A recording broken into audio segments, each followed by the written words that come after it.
સમાચાર ભલાડા ગામ પાસે સિંચાઈ વિભાગની કાંસમાં ગાબડું પડ્યું છે। કાંસમાં ગાબડું પડતા આસપાસના વિસ્તારોમાં પાણી ફરી વળ્યા છે। રસ્તા જળમગ્ન બની જતા વાહન ચાલકોને પણ મુશ્કેલીનો સામનો કરવો પડ્યો। ખેડાના ભલાડા ગામ પાસે સિંચાઈ વિભાગની કાંસમાં ગાબડું પડતા આપ જુઓ શું સ્થિતિ સર્જાઈ। આસપાસ જળબંબાકાર થઈ ગયું છે। પાણી ફરી વળ્યા છે અને એવો પગ પેસારો પાણીનો કે અહીંયાથી પસાર થવું પણ ખૂબ મુશ્કેલ। તેજ પ્રવાહ પસાર થઈ રહ્યો છે પાણીનો અને હજારો એકર ડાંગરનો પાક પાણીમાં ગરકાવ થઈ ગયો છે। ખેડૂતોને વ્યાપક પ્રમાણમાં નુકસાન અને તબાહી જોવા મળી રહી છે આ વિસ્તારમાં આ દુર્ઘટનાના કારણે।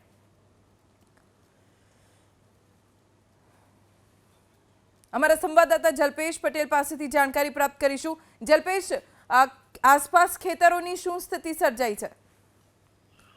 ચોક્કસથી ધ્વનિ એક તરફ જે રીતના આકાશી કહેર વર્ત્યો અને બીજી તરફ આ તંત્રની ભૂલના લીધે કહેર, એટલે ક્યાંક ને ક્યાંક ખેડૂત છે તે બંને બાજુથી પીસાઈ રહ્યો છે। મહત્વની વાત કરવામાં આવે, માતર તાલુકાના ભલાડા પાસેની સિંચાઈની જે કાંસ છે તે ફાટી એટલી માત્રામાં પાણી અહીં ત્યાં આગળ ફરી વળ્યા કે જે ઉભો પાક હતો, જે ખેડૂતનો ઉભો પાક હતો તે ઉભા પાકમાં પાણી અંદર ઘૂસી ગયા, એટલે કહી શકાય જમીન જે છે તે પાણીમાં ગરકાવ થઈ। 50% તૈયાર થઈ ગયો હતો આ ખેડૂતનો પાક। ક્યાંક ને ક્યાંક મહા મહેનતે પાક ઉભો કર્યો હતો। અત્યાર સુધી ખેડૂત વરસાદની માંગણી કરતો હતો, પરંતુ વરસાદ એ હદે વરસ્યો કે જે રીતના કહેર વરસાવ્યો।